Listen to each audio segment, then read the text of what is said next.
This is what the soil looks like in our potato bed after our first potato harvest of the year. It's rich in organic matter and teeming with life.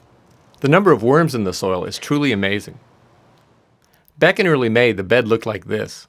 We planted seed potatoes under a mulch of leaves and used coffee grounds that had spent the winter outside.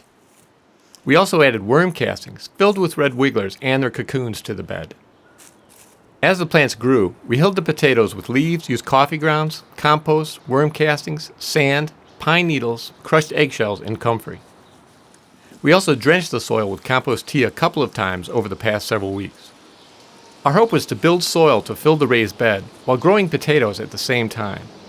And we counted on the red wigglers and native earthworms to help make it happen by digesting the organic matter and leaving nutrient-rich, growth-promoting castings behind. Now here we are in late July with new soil in our raised bed and our first real potato harvest of the year. About a third of the bed was planted with early season red potatoes. Over the past several weeks, we've been reaching and pulling out easy-to-find red potatoes from time to time. But now that the plants have mostly died back, it's time to harvest the rest of them. I like to dig for potatoes with my hands. The soil is loose and friable, and we don't have much ground to cover, so this approach is very easy. It also results in less damage to potatoes and worms than if I had used a garden fork. Given the fact that we had already harvested a number of new potatoes over the past several weeks, I was pleased to find as many potatoes as I did. As I dug, I placed the potatoes on the edge of the raised bed. When I was confident I had harvested most, if not all of them, I placed them on a paper bag and let them sit just long enough for the soil to dry off, before brushing them off and taking them into the house.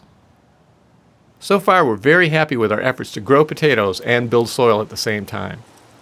We have new soil for future crops, a nice harvest of red potatoes, and we still have Yukon Gold, Russet, and purple Peruvian potatoes to harvest.